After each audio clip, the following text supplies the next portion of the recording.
Hello.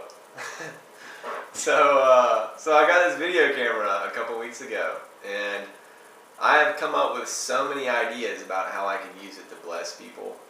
And I finally decided that today I would experiment and try to make a video within 10 minutes about how I memorize scripture and why I memorize scripture.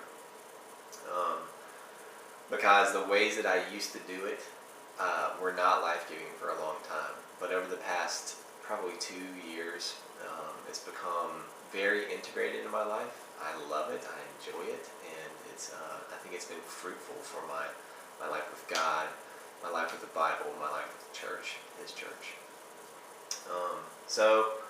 I just want to lay out to you a little bit about my history with memorizing scripture and what has changed to make it so much better for me, okay?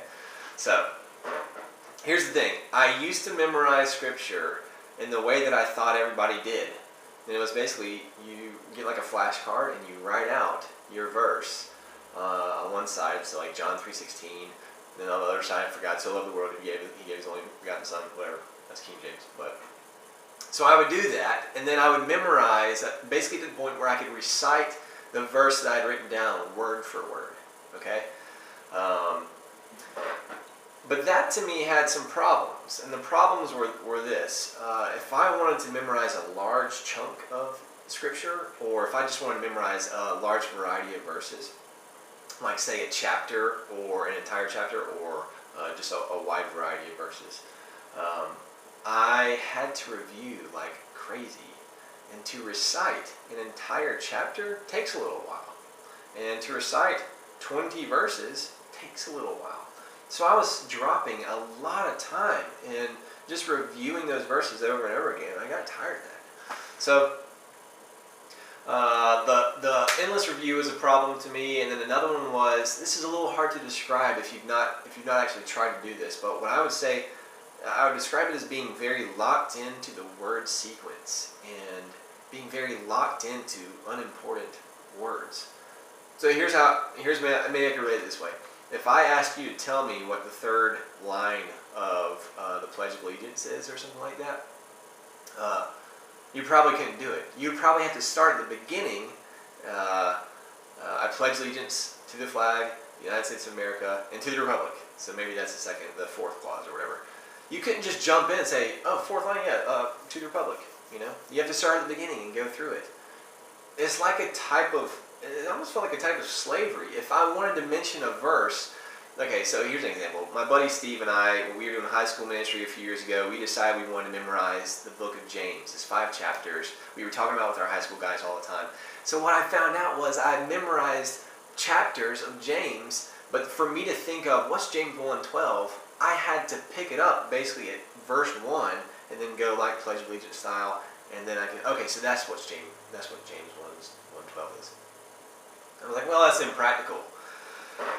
So that bugged me out, and this is probably more than detail than you need, but here's an example of why it didn't really work very well for me. So I'm going to read you a sample verse. This is 1 Corinthians chapter 2, verse 1. And it says, "And I, when I came to you, brothers, did not come proclaiming to you the testimony of God with lofty speech or wisdom." Okay, so there's a bunch of commas in different clauses. It says, "And I, when I came to you, brothers, did not come." Well, so when if I tried to memorize this verse, the order of those words was very important to me. Because remember, it's very sequence-driven if you're just reciting it. And so I would think, "And I, brothers, when I came to you?" Or, "And I, when I came to you, brothers?" Or maybe I just leave out the "and I," like I often do. That to me would disrupt the sequence and make it hard to recall. And so I felt like the process I was using of just straightforward memorization wasn't working. So this is what I decided to do instead. I realized that I actually already have a lot of scripture memorized. I just didn't know the references. So like Steve and I, we'd be doing the high school ministry stuff. We'd have D group with our high school guys, and one of the guys would say, "But didn't Jesus say He's the way and the truth and the life?" And I'd be like, "Cool, where is that?" And he'd be like, "It's in the Bible, it's in the Gospels, And you probably know that verse. Jesus is the way and the truth of the life. No one comes to the Father except through him. So you maybe just don't know where that is in the Bible. Okay, so I found that I had tons of that stuff from reading the Bible over the years. And then I was like, well, what if my approach to memorizing Scripture was to take the things that I already kind of know about the Bible, maybe can't quote word for word, and just learn the reference for it, okay? And in that sense, I'm memorizing Scripture. It's not like if I need to pull out John 14:6, which is Jesus' way, the truth, and the life. If I need to pull that out in mid-conversation, I'm not limited to this. I have to recite it this way like a robot.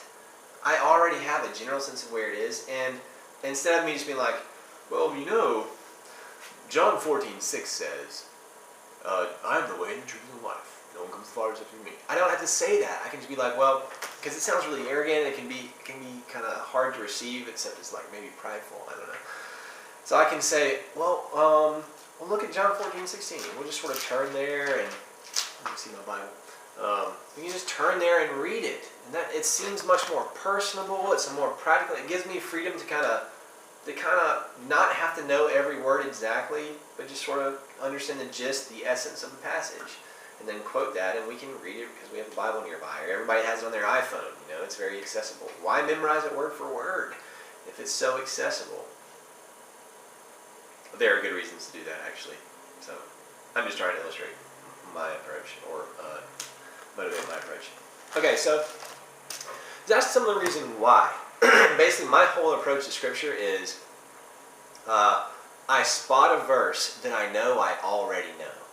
And I think maybe this is something that I would use in conversation because it's already in my brain.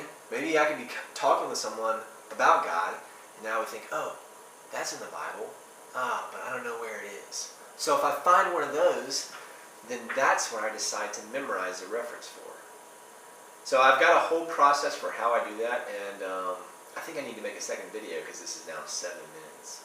And I'll describe to you the process of how I memorize those references. Okay.